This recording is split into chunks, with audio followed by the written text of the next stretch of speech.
Good day and welcome to Topic 5 of PCPD's International Webinar Series titled The Ins and Outs of Homeschooling. Our first speaker is Ms. Ellen Whitaker Bragdon. Ellen was homeschooled from first grade through high school graduation. After high school, she received an academic scholarship to Campbell University, where she graduated magna cum laude with a Bachelor's of Arts in Political Science.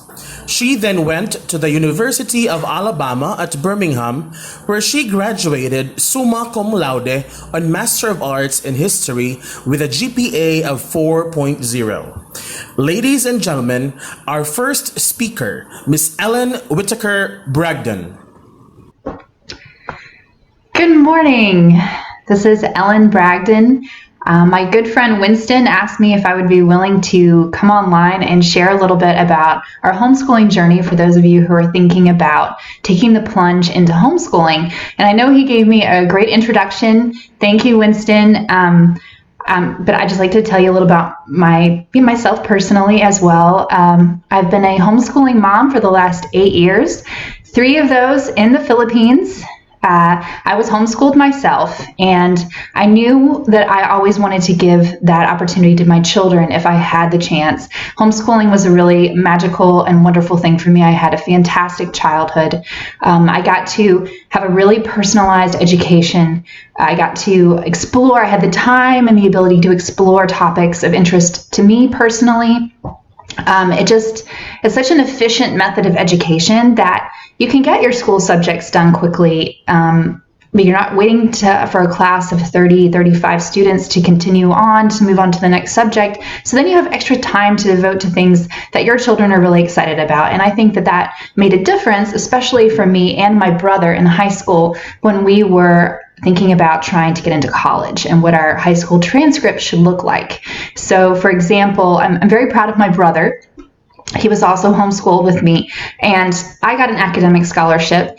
He got a full academic scholarship to NC State University in horticulture, and he was one of the first homeschool students in our state to receive one of those. And I think it helped a lot that during high school he had extra time to get involved in things like the National Junior Horticulture Association, and he was an officer in that. And so when he was applying for academic scholarships for a horticulture degree, they looked at that and they saw, okay, this is a kid who spent a lot of time and is very motivated, and the idea behind his future career.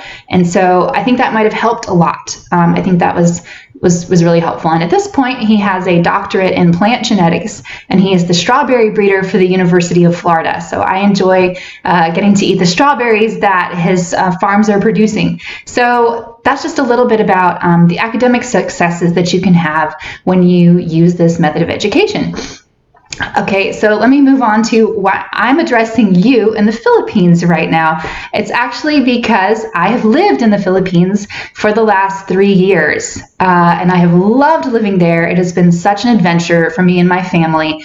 My husband knew several years ago that he had the opportunity to potentially go overseas on a short-term assignment with his job. And when we found out about that, we thought, okay, this would be great. We need to apply to see if we can do this when our kids are old enough to go and get something out of it. So he applied, and he came back and he said, they want me to go to the Philippines to do a training. And I said, the Philippines, that's so far away. Can you get any farther away from the East Coast of the United States than that? And so we were, apprehensive. I'd never lived overseas before. This was going to be a first for me. But we did it. We packed up all of our stuff and we rented out our house in the United States, and we moved to the Philippines. This is my children, my 3 sons, Seth, Evan, and Ben, and this is not long after we moved into our condo in BGC. This is taken by the Balete tree in April of 2017. That's when we arrived, and they were so little. They were 10, 7, and 5. My bunso was 5, and so he has spent almost half of his life growing up in the Philippines, and so it's a very important part of his childhood. It's what he knows. The same for all of my children. So we've been in the Philippines for 3 years. And when we moved to the Philippines, I decided that I really wanted to dive into world schooling. I wanted to use the opportunity of homeschooling to dive in deep to the culture where we were living. So I got books on Filipino culture for kids. And we learned how to sing Bahay Kubo. I taught my children to sing Bahay Kubo using a YouTube video, and they can all sing it. I can sing it too.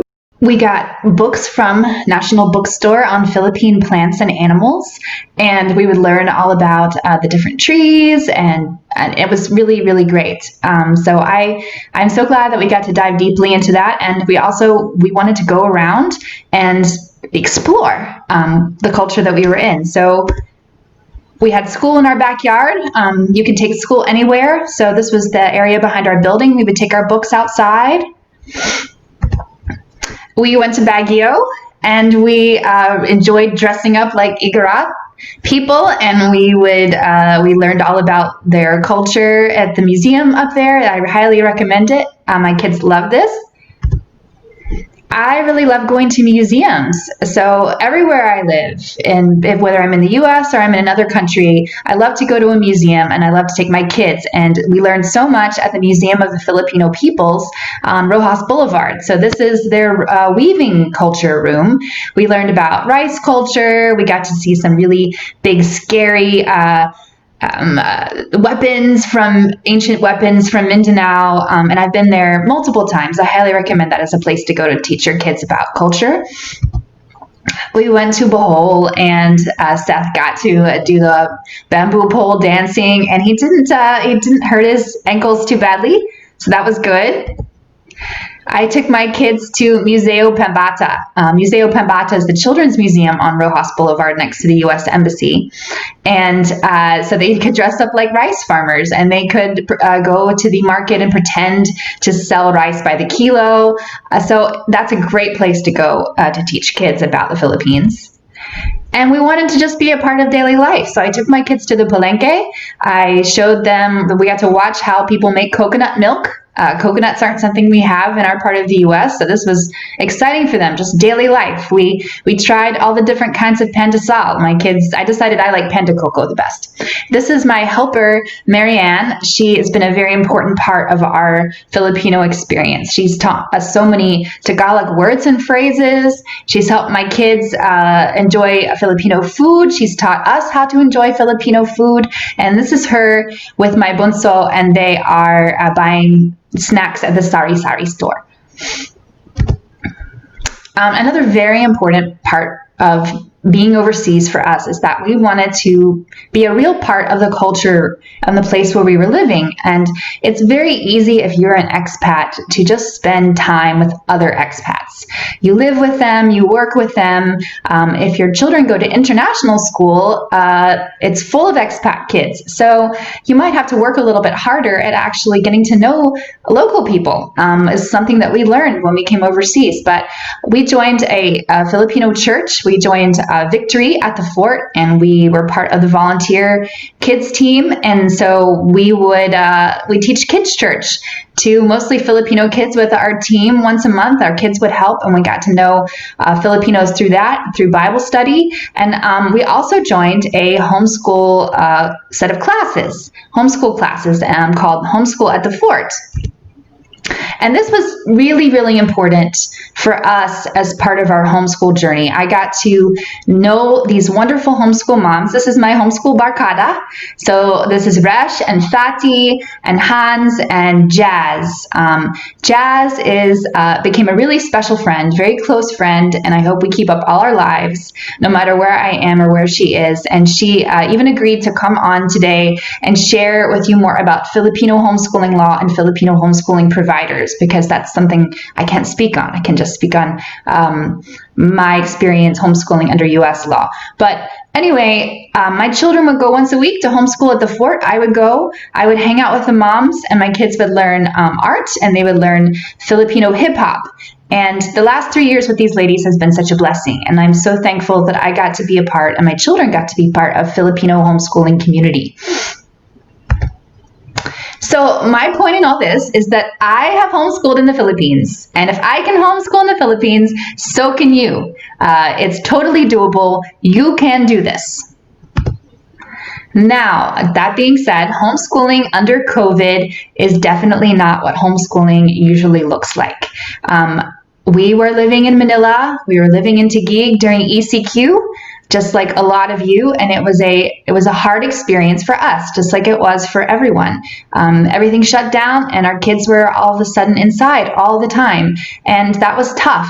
Even though I was homeschooling before all this happened, and I didn't have to learn how to teach my children at home, it was still very stressful for all of us, and I feel like our homeschooling wasn't its best during the time of ECQ. It was really hard for me. And it was hard on the kids because everyone was stressed. So if you're beating yourself up because you haven't figured out how to teach your kids under COVID, please don't, because even the people who were homeschooling, this is not when we decided we wanted to homeschool. We didn't decide we wanted to homeschool when there was no ability to leave your house.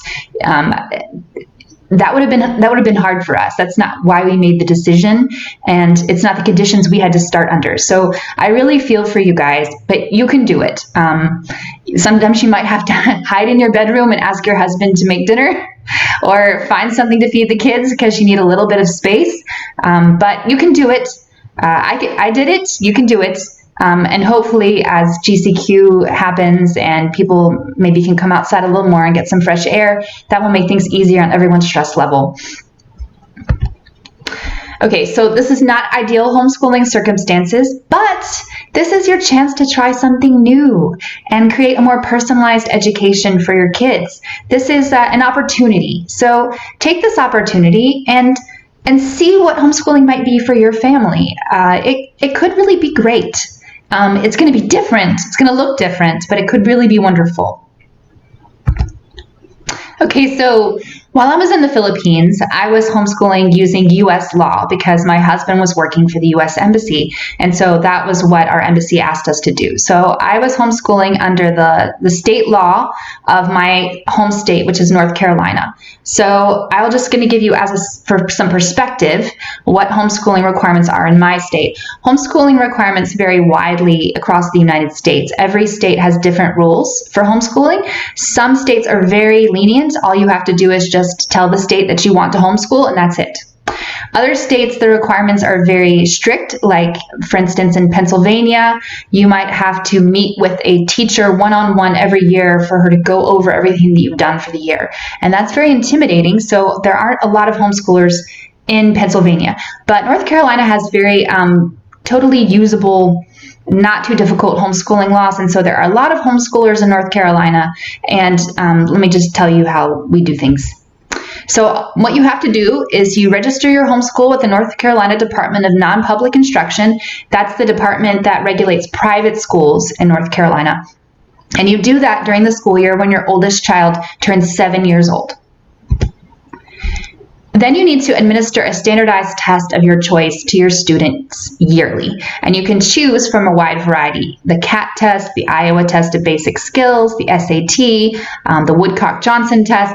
There are a lot of them that you can choose from. And then once you do that, just keep the records of your students' results on hand.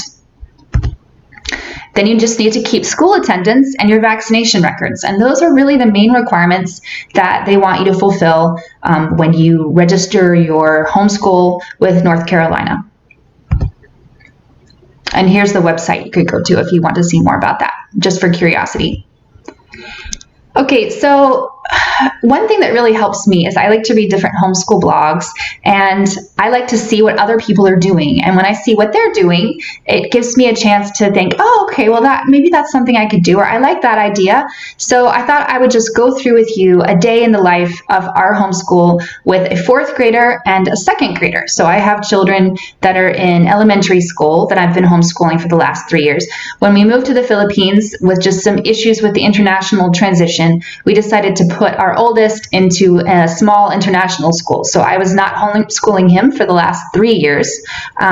He will be coming back to homeschool with us now that we have moved back to the United States. But this is what life has been looking like for me in the last year of our homeschool. Okay, so we wake up about 7:30, 8 o'clock, and my kids have free time. They might listen to a book on MP3 formats while they draw. They may play games. May they do something creative. This is an important time when they're fresh and they're not on a school bus. They're not sitting in traffic waiting to get to school. They're just enjoying having some free creative time. About 9 a.m., I begin our morning time in the salah. So we just have this part of our homeschool in our living room. It doesn't require a desk or a table. It just requires a couch and a basket of books. And I use our TV for YouTube videos and things. So that's where we start out our school. We just started out in the living room. So morning time is what I'm calling basically social studies. It's topics that you can do with everyone in your household, all of your children together, and it's fully customizable by you. You just need to ask yourself, what do you want to teach your children? What do you want them to know? And if you're using a homeschool provider in the Philippines, there are going to be subjects that you can do morning time with. You may not be able to customize it quite as much as I have, but you can do some customization to keep morning time in your homeschool. So you can cover all these topics together. So what I would do is I would call this spreading a feast for my children. It's like a buffet, right? Filipinos love buffets. I love buffets, but there's lots of food out there. But each child will go to the buffet and take something different from the buffet. They're not all going to get the same things out of the topic that you're exploring, but everyone will get something from that. They will just get it on their level. The fourth grader might get something different from the buffet than the second grader will. So let me give you an example of what that looks like. So I will start in the living room, and we usually start with CNN 10. So I have a Chromecast on my TV, and I have the Chromecast app on my cell phone, and I will cast CNN 10 from the YouTube channel to the TV so we can all watch together. And it's just a daily news show for children. So it covers what's happening in the world right now on a kid's level. And that has led to some great discussions. After we watch it, they might ask me, Mommy, where is this country where there's a typhoon right now? And then we look it up. Or they might want to know more about locusts. How much does a locust eat every day? Because they've been reporting about locust plagues in Africa. So this is an example of a jumping off point where you can take the time to discuss with your kids what's going on in the world, and they can ask questions. Then we move on to devotions. So we are a Christian family, and so we like to have kids' devotions every morning, and then we pray. And then I pull out of my basket, this is my memory work folder. So you might have things that you want your children to memorize, and it's going to be different for you depending on your priorities. Maybe you want them to memorize the date of Philippine Independence Day, right? Maybe you want them to know the date of the EDSA Revolution. So you would type it up and put it in your 3-grain binder. All right, so this is the Pledge of Allegiance for us. I wanted my kids to know that. And then I might have some poetry that I want to memorize, or a Bible verse, or the date of the Revolutionary War. There's a variety of things, but there are things that I want my kids to memorize. I want them to have it in their heads. So I will cover something new that we're memorizing, maybe 1 or 2 items that are new, and then we do a review of 3 things that we've memorized in the past but we don't want to forget. Okay, so that's my memory binder. Okay, then I might pull out my poetry book. We like to read 1 or 2 poems every day. Okay. All right, maybe I'll have a read aloud. This is a book called Francisco the Filipino that I got from local homeschoolers, and we might read a little bit about him and his life. Then I have a book about art study. So my children we'd read a little bit about the artist, and then they have to find the differences in the book, in the pictures. So that's a way to get some art appreciation into your life. And I usually alternate in morning time between spending the bulk of our time on history and the bulk of our time on science. Okay, so, and when I do this, we'll take an example of history. So this past year, we have been learning ancient history. So this is my ancient history text. And so what I do with this is I will read a short section to my children from it. And then I will show them, let me pull this up. I will show them on the whiteboard important names and terms in the chapter that we're going to be reading. And so I will ask them when they hear me read this word to raise their hand so that they can say that they heard it and they recognized it. So this is just getting the terms in their head a little bit better. Young kids don't retain terms and names that well. You have to do a little to help. Okay, so I'll put this on the whiteboard. And then after we're done with that, I will have them narrate to me. So I'll tell a little bit more about narration in a minute, but you notice I have other things listed here. I have a geography quiz. We might do a geography quiz. I have that on an app, and we've learned all the countries in Southeast Asia. So my kids now know the countries of Southeast Asia better than they do the United States. So we're gonna have to work on that a little bit. So there are a variety of things that you can have during morning time, but you don't have everything. You don't throw everything into that basket. You pick and choose. What do we want to cover today? How long do I want to spend on it? I usually spend about an hour and a half on morning time every day. So we'll sit down, we'll do morning time. We might have a learning game that we play during that time too. It's really up to you. It's really how you want to use your time. But I wanted to talk about what I do when I read with my children, when I read history. After I read to my kids the short section on ancient history, I'll have them narrate to me. And narration is simply telling back what you have just heard read to you.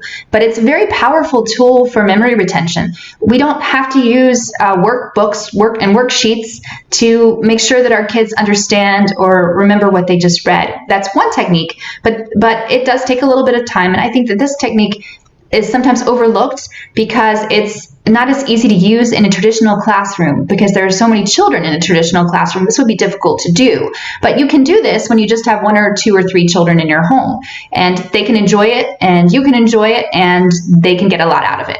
So what I do is I will usually start with a short passage from history, and then I will go to my youngest child and I'll say, okay, Ben, tell me what you remember about what I just read to you. But don't give me every detail. Just tell me what you remember. So he'll start out and he'll tell back to me what I just read. And he's going to leave out a lot, right? He's in 2nd grade. But I can see if he got the main idea and he's putting it all together in his brain. He's reforming it. And he's not giving me every detail, but I don't want every detail. And then he might go through half of what we did and stop. And then I'll say, okay, Evan, I want you to pick up where Ben left off and finish telling me what we read. And then if there's anything that he left out that you want to include that you thought was interesting, I want you to tell me that. Okay? So this is called oral narration. It's a Charlotte Mason principle. She was a British educational philosopher in the late 1800s, and it's a very popular technique that's been around for a really long time that a lot of homeschoolers are using in their homeschools.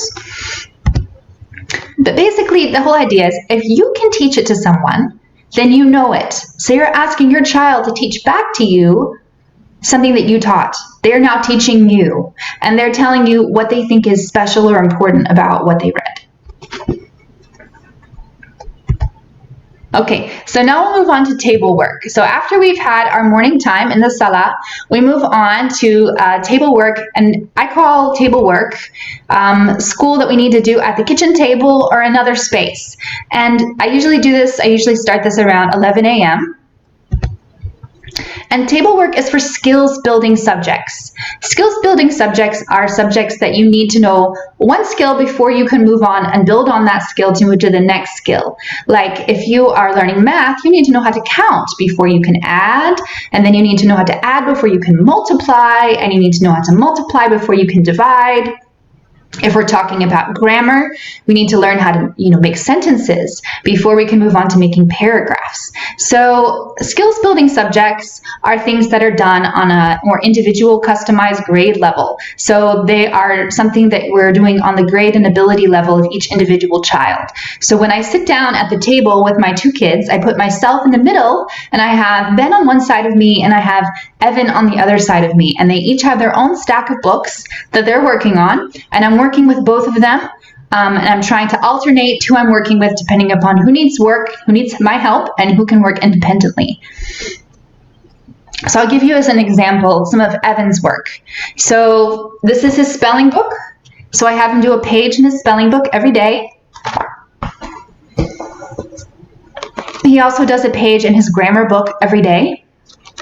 All right, for writing I consider to be a loop subject. So writing, you can learn writing in many different ways, and there are many different formats. So I want him to know different writing skills, and so I change each day what I have him do. So one day I might have him do a page in his paragraph writing workbook.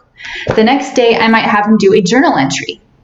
The next day I might have him do a written narration of the topic that we covered in an oral narration. So he will write it down in paragraph format, and then I will help him. I'll go with him and I'll edit it. I'll edit it for spelling and grammar mistakes. And then the next day I'll have him do letter writing. I'll have him write a letter, address an envelope. So those 4 different ways of managing writing, I just loop. I change what we're doing for writing every day, but we're doing writing every day. Okay. I have him doing his handwriting workbook every day. He's learning to write in cursive. And I have him do math every day. And I teach him the lesson, and we make sure that he understands the last one from the day before we move on, and he does it independently. He also does 20 minutes of reading time independently during the day. He'll also read to me. He'll read to me out loud so that I can make sure that he's understanding and he's not skipping words when he's reading. So he reads independently, he reads with me. He also does 20 minutes of typing on typing.com a day.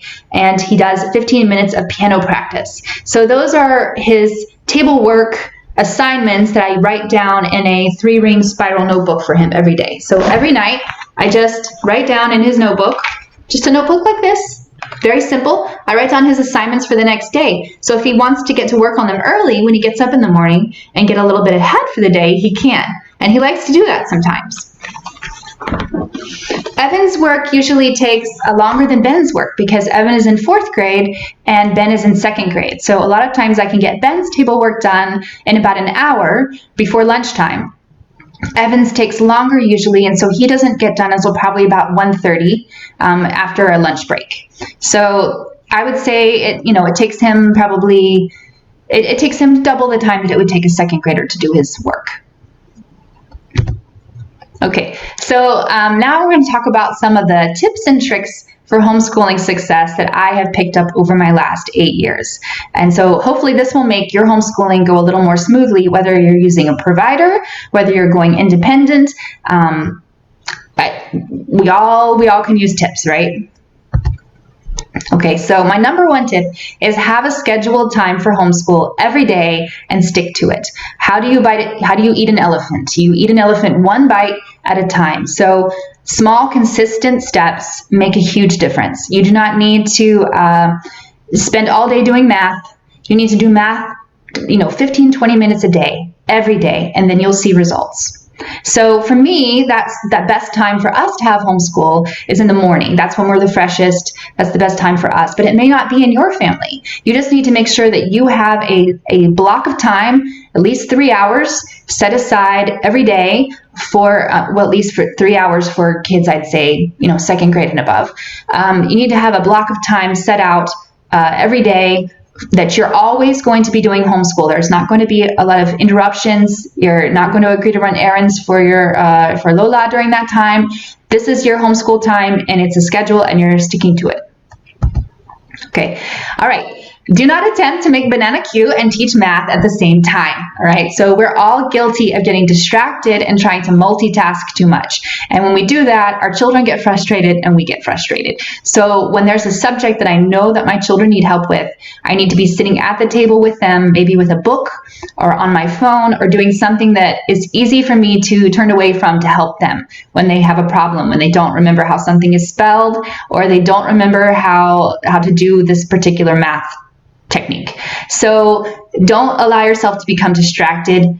Sit, focus, be with your kids. Everyone will be a lot calmer if you don't try to multitask while you're doing some of these subjects. Okay, prep every night for a few minutes just to get a calmer start for the next day. I didn't always do this, and I am so much happier now that I do it. It doesn't take very long, just a few minutes. You can pull out the books that you know you're going to use for the next day for your morning time. You can make sure you're writing the terms that you want your kids to know on the whiteboard. If you're doing science or science experiments, you can pull out all of the different things that you will need to do that science experiment the next day and have it all together. You can write your child's checklist. And if you do that, then you're not starting the day rushed and behind, wishing you had another cup of coffee. It helps a lot to do that. Okay, ask yourself which subjects are the hardest for you to teach and schedule them for your own success. For me, science is more difficult for me to teach because I have very active little boys and they like to touch all of the things that are part of our science experiments, and I can get frustrated with this. It's harder to get them to focus, but I think it's very important to do this, so I try to make sure that I schedule science on a day when we've got plenty of time. We're not planning to go anywhere or have a Zoom call or anything right away after school.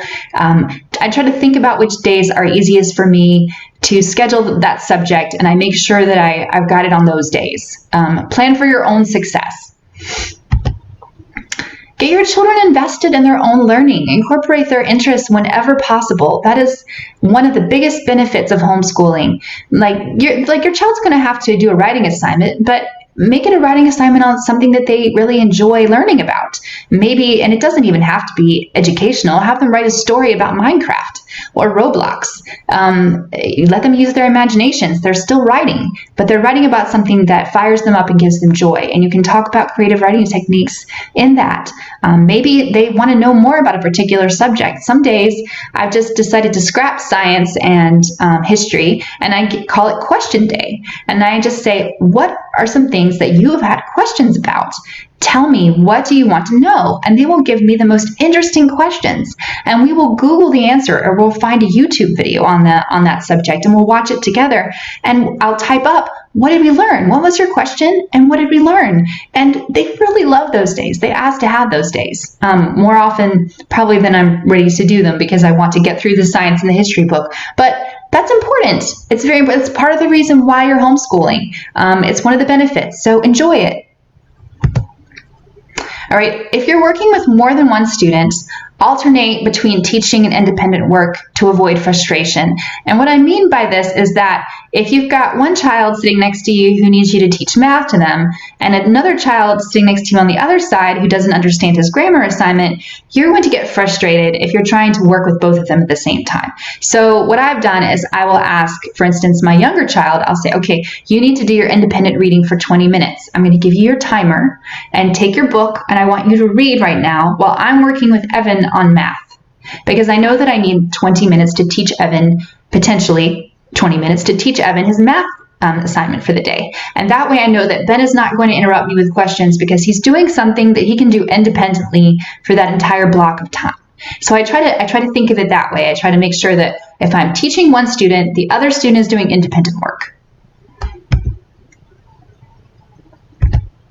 Okay, make a plan to get out and explore your world once we're allowed to do it again. Homeschooling doesn't mean staying home. That's not why a lot of us got into this.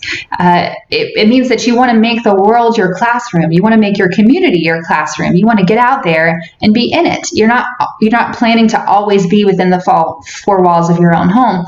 And I know, believe me, okay, I have tried field tripping, and I live in Manila, okay, and your field trip love can get killed faster than you can say rain on a Friday payday, diba? Yeah. Yeah, we know what I'm talking about. But it doesn't mean that you shouldn't make the effort and try.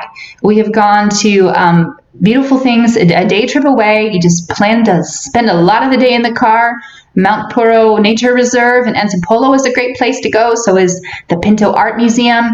You can get together with other homeschool moms to do these field trips. All it takes is one other homeschooling family, and you can create your own little classroom, your own little co-op together.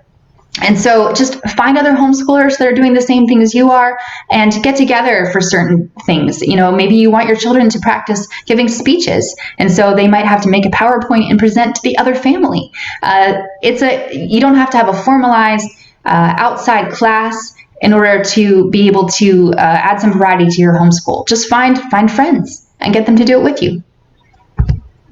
Okay, so now I'm going to go into some of the recommended resources that I've used in the past that I think you guys could really benefit from, that have made our homeschool a little bit more interesting, make it come alive.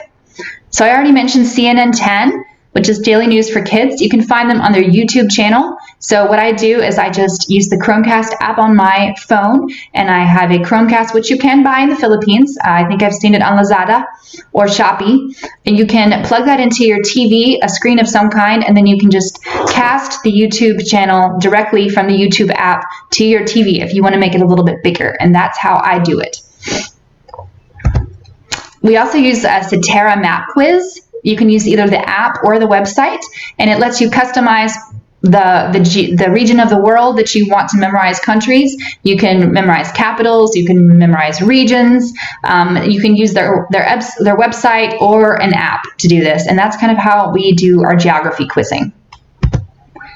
I use egg roll games. That's apps for math facts. So sometimes I can tell that my student is a little shaky on their multiplication tables when we're going through math. And so I'll say, okay, we want to do a little review here. Can you go and do your times table app for me today?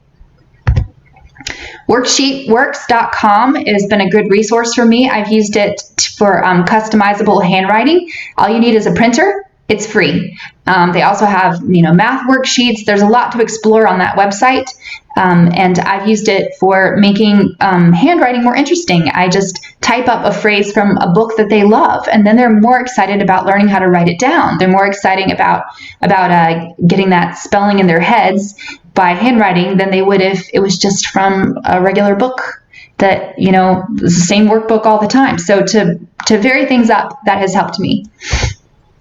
I use YouTube videos a lot. I use them to expand learning on a variety of topics. For instance, when we wanted to learn more about the Palawan peacock pheasant, I had my kids copy the drawing of the peacock pheasant from the little white books you can get from National Bookstore, and then we looked up a YouTube video on the Palawan peacock pheasant so that we could see how his tail feathers fan out when he is courting a female. So I've used this for science exploration. I've used it when we want to find out more about a topic in history. It's a fantastic resource to just make something that you're reading on a page come alive, to give a visual. All right, so thank you. Maraming salamat po. I am so grateful for our family's 3 years in the Philippines. We have loved living in your country, and we feel like part of us will be Filipino forever, di ba? And my children and I and my husband, our whole family, we're so grateful for the love that Filipino people have given us, and we're so thankful for that you've shared your culture, your world, and your hearts with us. And so I hope that I can give back to you in some small way, just a little bit of all that you've given to us. We're so grateful, and thank you so much. Good morning po. I hope you're all doing fine this Sunday morning, and I hope you're all excited to hear about what I will discuss, which is about the ins and outs of homeschooling in the Philippines. So bago po tayo magsimula, papakilala ko lang po yung aking sarili. Ako po si Jasmine De Leon. Ako po ay isang housewife. I have 2 kids. Yung panganay ko po is 9 years old, girl, and then I have a 6-year-old boy. So I've been homeschooling my daughter for 5 years now. Ano na po siya, grade 3, incoming grade 4. And then my son, I've been homeschooling him for 2 years. Starting preschool po sila pareho. So yung son ko po is an incoming grade 1 student. So ang aking educational background po, from preschool to high school, I've attended Montessori schools. Then, in college po, I took up BS, Applied Economics from De La Salle University, Manila po.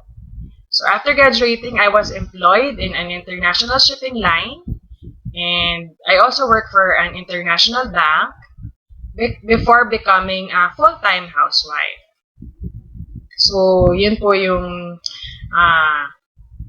tungkol sa akin. So, dito na po tayo sa mas exciting part. About homeschooling dito sa Pilipinas. Isa po sa mga kadalasan ko pong na-encounter na tanong legal ba po ang pag-homeschooling dito sa Pilipinas? Lalo na po nung mga panahon na nagsisimula pa lang ako kasi hindi pa ganun kakilala yung konsepto ng homeschooling. Sa mga taong nakasalamuha ko, nagugulat sila na akala po nila yung homeschooling para lang sa mga artista or mga medyo may kaya. So, tingnan po natin kung ano po talagang sinasabi about homeschooling dito sa ating Constitution.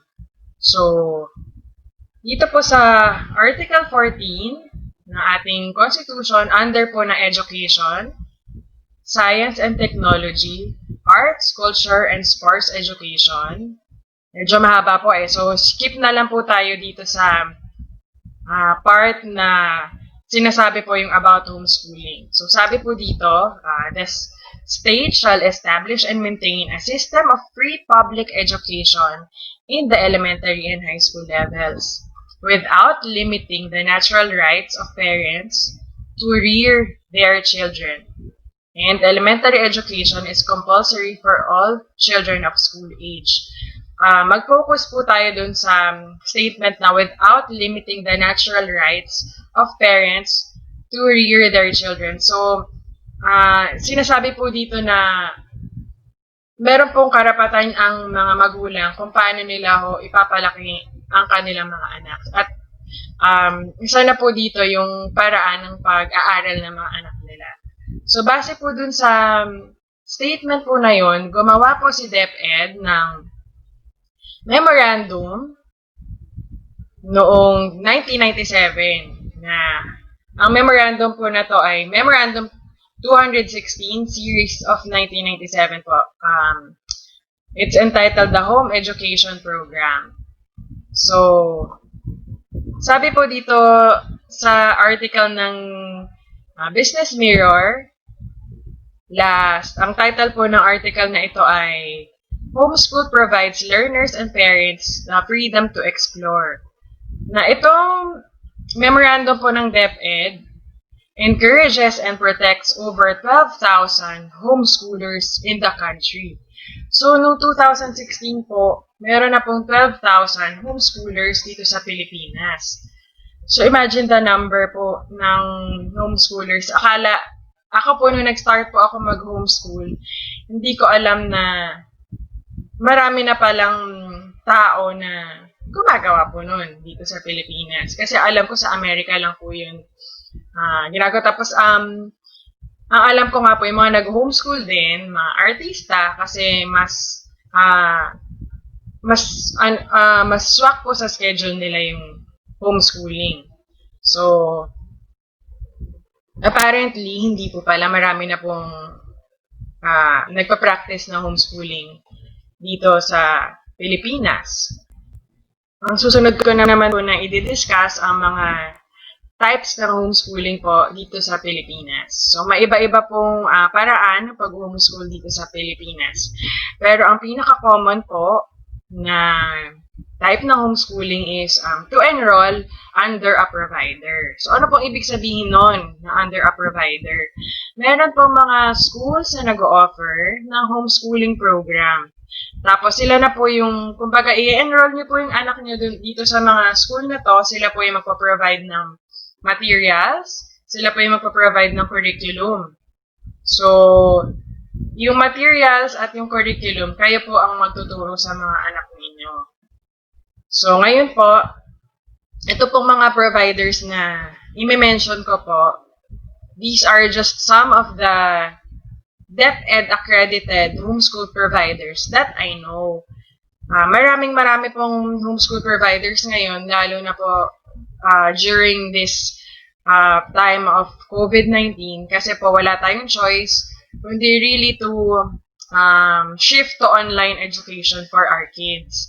So, ako po, I'm under a provider. So, ang i-discuss ko po ngayon, ano po yung mga madalas na homeschool providers na naririnig natin dito sa Pilipinas. Ako po, I'm under Homeschool Global.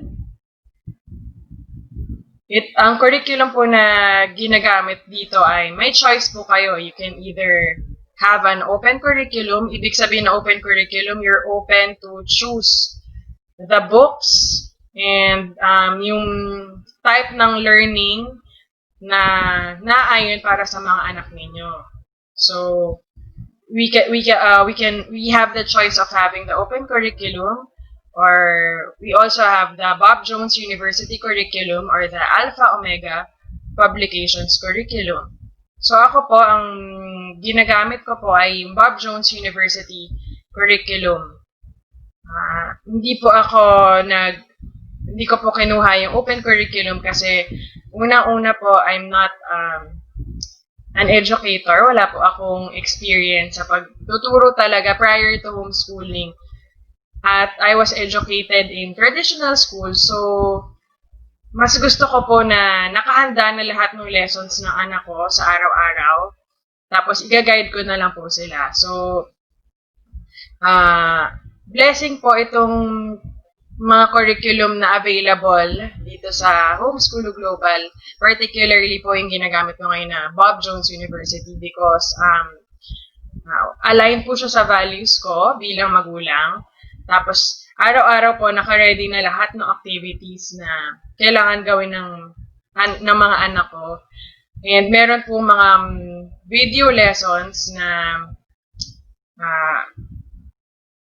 pwede rin po nilang panoorin para lalo po silang matuto dun sa mga specific lessons na inaaral po nila during that time. So, pumunta na po tayo sa fees na binabayaran namin. So, yung tuition and books dito sa Homeschool Global ranges from 40 to 50,000 pesos per student. So, depende po yan kung ano po yung curriculum na ipipiliin nyo para sa mga anak nyo at ano yung mga libro na bibilihin nyo po para sa kanila. So, ang susunod po na provider na i-discuss ko po ay Peniel Integrated Christian Academy. So, they also have an open curriculum. By the way, nakuha ko po itong list of homeschooling providers dito po sa filipinohomeschooler.com. So let's go back to Peniel Integrated Christian Academy. They have an open curriculum but it's aligned with DepEd's K-12 curriculum. Sabi po dito, ang binabayaran po sa kanila ay approximately 20,000 pesos per tuition plus books. Number 3 po na provider is the Catholic Philippine Academy Homeschool. So, yung curriculum po nila, again, it's open curriculum but with CFA recommended books. And their tuition fees ranges from 30,000 to 60,000 pesos. Next po ay Gopala Learning Haven. Ang curriculum po nila ay DepEd aligned and they also have an open curriculum which is more on the interest-led type of schooling sa bata. So, kung ano po yung nahihiligan ng bata sa panahon na yon, yung lessons po pwedeng i-customize ng magulang para mas maging interesting po para sa bata yung pag-aaral niya. So, yung tuition fee po nila starts at 15,000 pesos exclusive of materials. And the last provider that I will discuss is the School of Tomorrow. And they use PACES, which is short for Packets of Accelerated Christian Education. So parang may maliliit po sila na booklets na sasagutan po independently ng bata. Very minimal supervision from the parent. So,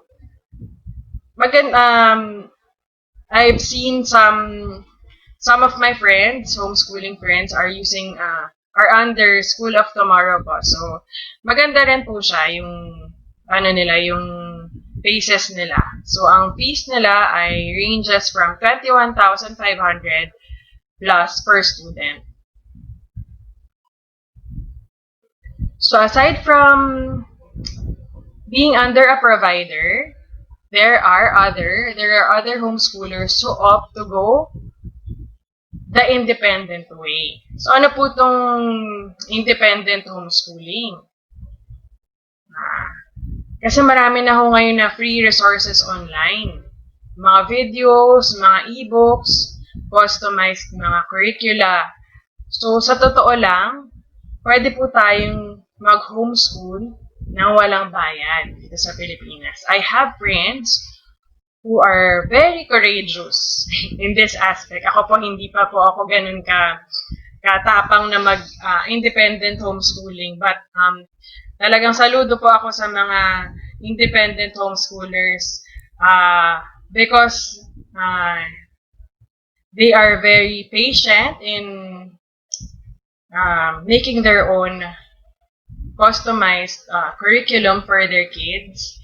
And ito nga po, you can do it for free. And kung gusto pong bumalik sa traditional school nung anak nyo, from being an independent homeschooler, you just let them take the PEP or the Philippine Educational Placement test under DepEd. So, yun po. If you're very diligent, you can actually provide free education for your children. So ano po yung mga kailangan nating isipin pag tayo po ay pipili ng curriculum or ng provider para sa ating mga anak? If we want to shift from traditional to homeschool, ano po yung mga kailangan nating isipin? Number one po, yung budget po natin. So, I've listed a couple of providers po kanina. And yung mga budget na kailangan nating ihanda, meron pong mga murang providers. Meron din naman pong mga nasa around 50,000 to 60,000 pesos a year. Parang ano na rin po, parang traditional school na rin po. But from my experience po, it's still a bit cheaper than going the traditional way here dito sa Pilipinas. Kasi po, ang teacher po kayo. So, kumbaga na libre na po yung fee ni teacher. So, ayun po, yung budget natin. Tingnan po natin kung ano yung swak sa budget natin when we will choose a provider. Then number two, ano po ba yung lifestyle natin? So, ako po, full-time housewife. So, I have the time to really teach my kids. Yung umupo sa tabi nila, turuan po sila. Although, I try not to spend too much time. Lalo na pag yung sa eldest ko, independent na po siya mag-aral. So, hindi ko na po siya masyadong tinututukan.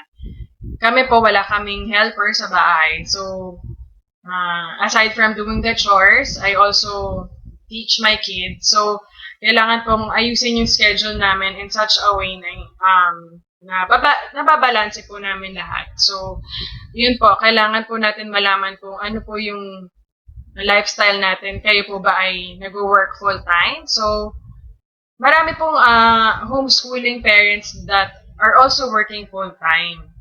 And they can manage.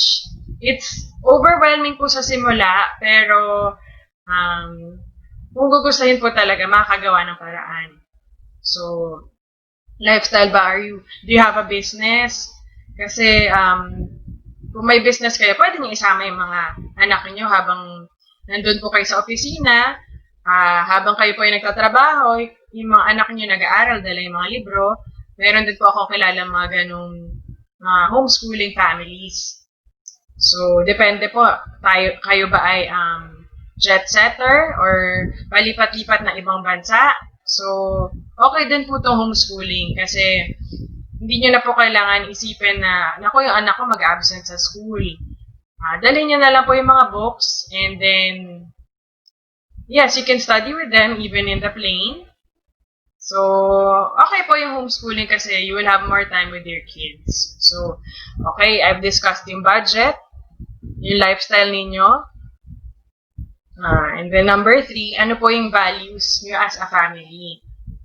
So, sa akin po, very important din to consider because yung mga curriculum po available, meron po silang certain values na they really emphasize. So ako po, I'm a Christian.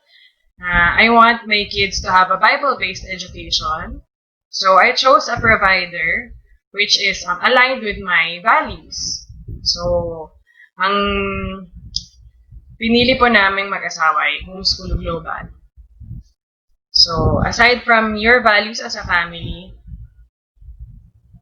ano po yung mga edad ng mga anak ninyo? So, kung yung anak ninyo maliit pa lang, kailangan po medyo tutukan yung anak nyo, lalo na pag hindi pa marunong magsulat at magbasa. Pero hindi naman po aabot ng ilang oras yun kasi mabobore din po yung bata pag masyadong matagal kayong nakatutok lang na sa isang libro. So, yung importante lang dito, maturuan yung anak nyo ng basics. So, pag yung anak nyo medyo independent na, marunong na magbasa, marunong na magsulat, you can choose whatever curriculum or provider na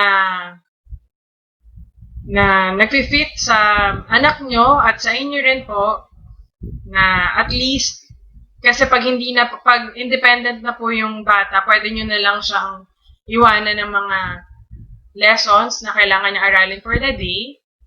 Then give her a schedule.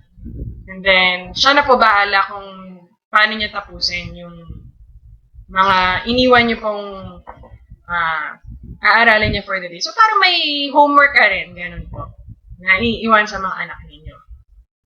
Then, lastly, ano po yung learning style ng mga anak niyo? So, meron po mga visual learners, may mga tactile learners, and may mga auditory learners. So, may mga bata po na mas gusto nila puro pictures, yung nakikita nila. So, tingnan nyo rin po yung mga books na under your curriculum kung ito ba ay matututo ba dito yung mga anak ko. Kumbaga, kung yung anak nyo ay visual learner, mas maganda po yung mga books maraming colors, maraming pictures, ganyan po. And kung yung anak nyo naman is an auditory learner, so yan, mga videos, you can give your kids educational videos or mga podcasts. So, and then if your child is a tactile learner, yung mga activities po, marami naman pong inclusive na activities sa mga learning materials po na pwede nyong bilhin. Okay po, so yung susunod ko po na i-discuss is, why did I homeschool? Kasi ako po educated sa traditional school ever since. So, nagtataka po yung maraming tao, bakit ko po pinili na i-homeschool yung mga anak ko. So, ako po ay part na isang church where homeschooling is the norm. Marami pong mga bata doon na homeschooled. So, inobserbahan ko po sila. So, I found out that yung mga batang ito na homeschooled, very well behaved, very well mannered. Tapos, hindi po sila mahiyain. And then, their values were really intact. So, yun yung isa sa mga bagay na nag-attract sa akin and helped me and my husband to decide if that we should go this route, the homeschooling way. So, babasahin ko po tong verse, Proverbs 22 verse 6. Sabi po dito, train up a child in the way that he should go. And when he is old, he will not depart from it. So, sabi ko nga po sa inyo, napaka-importante po sa akin ng values. So, more than yung getting high grades sa aking mga anak, ang importante po, ano yung character nila bilang isang tao. So, dito sa pag-homeschool, since nababantayan ko sila araw-araw, nakikita ko kung merong silang mga character flaws na lumalabas. At then and there, I am able to talk to them about it and show them na and tell them na hindi yan tama, na wag na from the start pa lang na ko-correct na natin yung mga anak natin para pag lumaki sila, hindi na nila gagawin yung mga bagay na yon. So, napaka-importante sa akin na yung values namin ng mag-asawa ay maipasa namin sa aming mga anak. So, aside from our values, dito po sa homeschooling, wala pong competition. Wala pong peer pressure. Walang bullying. So, yung bata po makakapag-focus sa pag-aaral or hindi lang po yung pag-aaral, more on yung loving the learning process. So, kasi mga bata, they are made differently. Like my daughter, ngayon pong panahon na to, sinasabi po niya na she's inclined to be a doctor. So, yung mga lessons niya, especially sa science, she's able to concentrate on the things that are really interesting for her. And that will help her to pursue what she wants and what she's made to be. So, hindi po siya nasa-stress, no? Naku, mami, yung grades ko mababa, ganyan. Wala pong comparison sa ibang students. So, natututukan ko po siya and hindi po nagiging malaking factor sa amin yung grades. Although, binibigyan ko rin po siya ng grades every quarter. So, tuwang-tuwa po ako dun na natututukan ko yung mga anak ko and I'm able to help them to love learning instead of being burned out by learning. Kasi yung iba parang, ay, tinatamad na ako mag-school, may school na naman. Itong homeschooling, tayo bilang magulang, we can encourage our kids. We can point them to the right direction and help them to see the importance of studying. At ang pag-aaral naman po, hindi lang po sa grades. So, it's helping them to learn more about everything and then help them find their career and what they're made to do in this world. So, aside from them loving the learning process, yung relationship po nyo bilang magulang at anak ay lalong nasa-strengthen. So, nakikilala nyo po lalo yung mga anak nyo, nakikita nyo po yung mga strengths nila, yung mga weaknesses nila, at kayo rin po bilang magulang. Natuturoan din po kayo na lalo po kayong nagiging patient, lalo po kayong nagiging mas loving sa kanila. I'm not saying na yung homeschooling madali. It's a day-to-day process. So, maraming mga times na talagang kailanganin nyo ng madaming pasensya. Pero, since you want to give the best to your kids, yun naman po yung maganda dito sa homeschooling. You can take the time to really focus on them and to develop their skills. So, ito pa po, ang isa sa mga madalalas kong nakukuhang tanong about homeschooling. Paano yung socialization ng bata? Hindi ba magiging mahihain yung bata? Kasi lagi nasa bahay. So, ayun nga po, sabi ko nga po, I'm part of a church which has a lot of homeschool kids. And I've noticed that ito pong mga homeschool kids, hindi po mahihain. they're very confident. They're not afraid to ask questions. They're very respectful. And nagtanong-tanong po ako dun sa mga parents na who were homeschooling their children. So sabi nila sa akin na itong mga anak nila ay mas comfortable to talk with people of any age.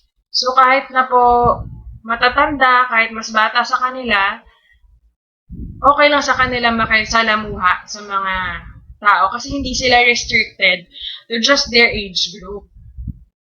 So, para sa akin, it's a big advantage because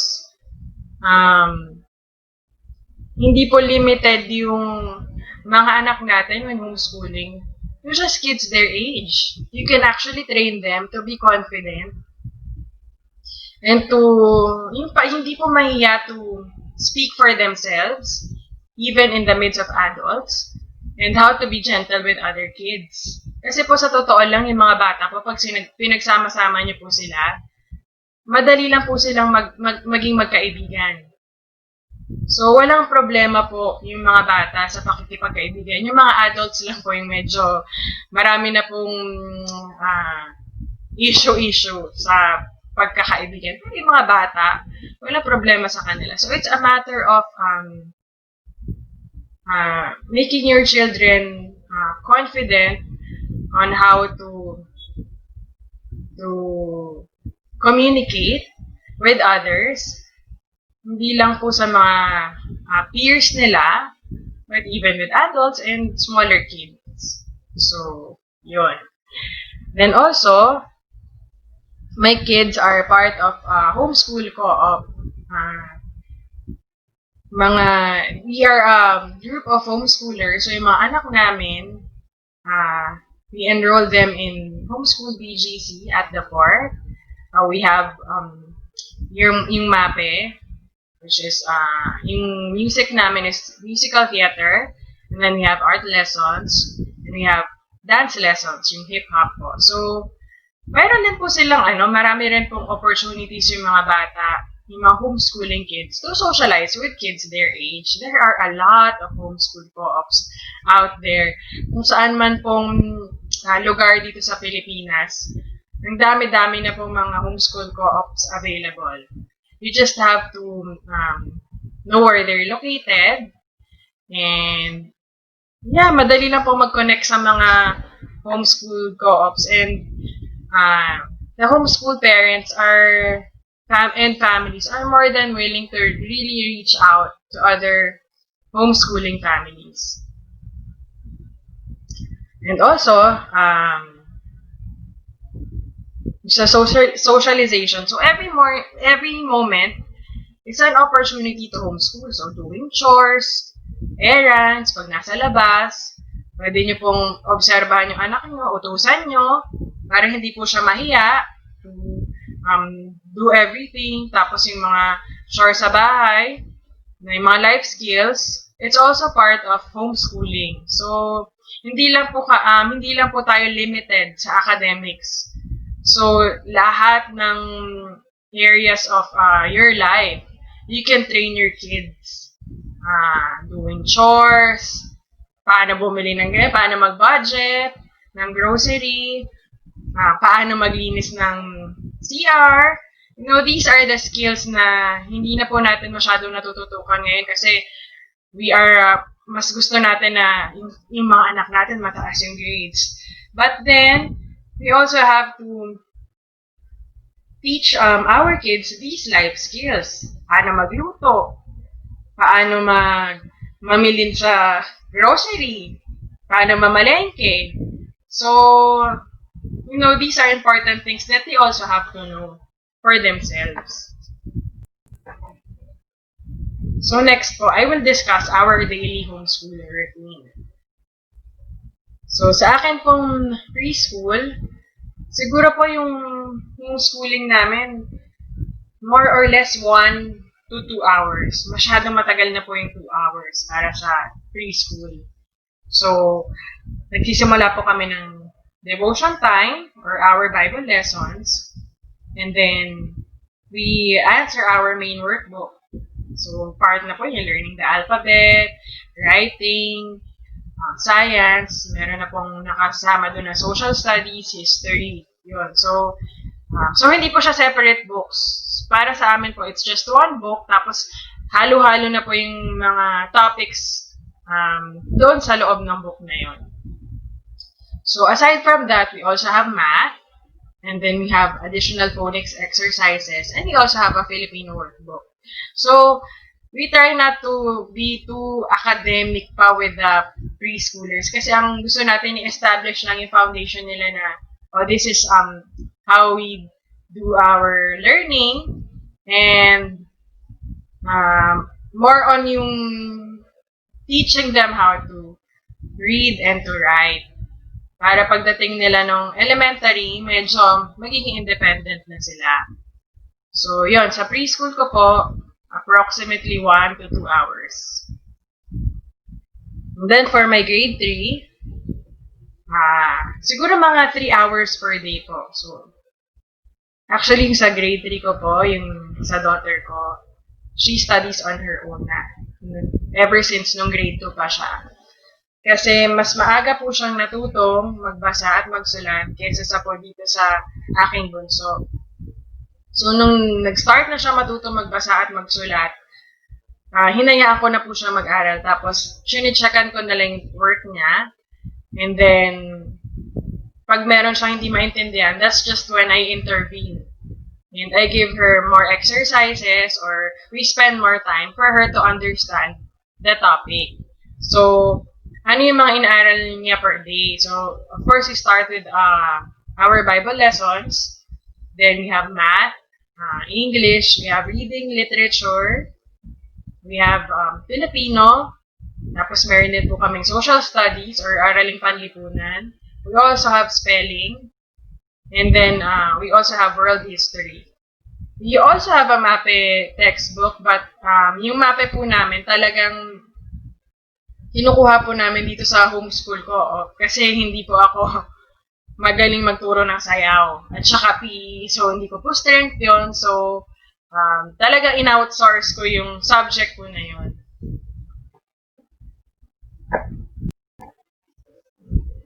Susunod naman po na i-discuss ko ay homeschooling in the time of pandemic. Posible po bang mag-homeschool ngayon? Ngayong panahon ng COVID-19? Yes. Posible po. So, medyo overwhelming lang para sa lahat ng tao. This is not the best time to shift to homeschool, lalo na sa mga working.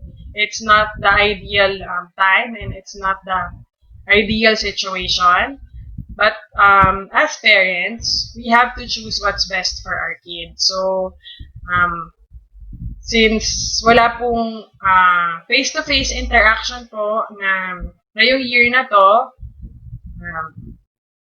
yung mga tayo po bilang magulang should explore the other options na pwede sa ating mga anak. So, yung marami pong traditional schools are also shifting to online learning. So, isa pong option yun to just stay with your school. And then another option is to look into homeschooling. So, it is overwhelming. Kasi parang biglaan parang wala na tayong choice ngayon kundi mag-homeschool or mag-online learning with our school, yung traditional school na kung saan tayo naka-enroll talaga, di ba? So, don't be afraid to ask for help.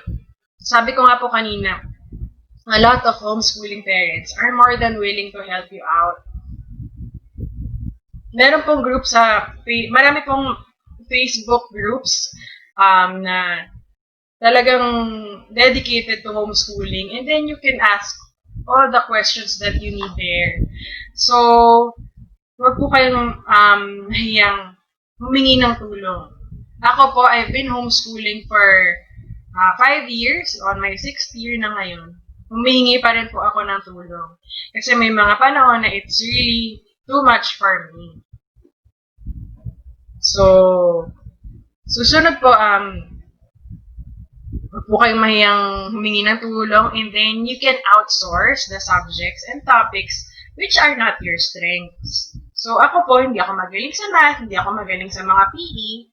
So, sa math po, sabi ko sa asawa ko, ikaw na magturo niyan. Kasi talagang baka iba lang yung maituro ko sa mga anak namin. So yun, pag hindi ko na po alam yung topic, sabi ko sa asawa ko, ikaw na magturo niyan.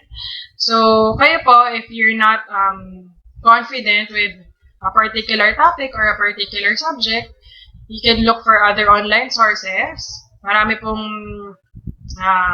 videos ngayon, marami pong books ngayon na available lang online to help you out, to help you teach your kids. Mga Khan Academy and other educational platforms are there. It's just a matter of finding the right one for your kid.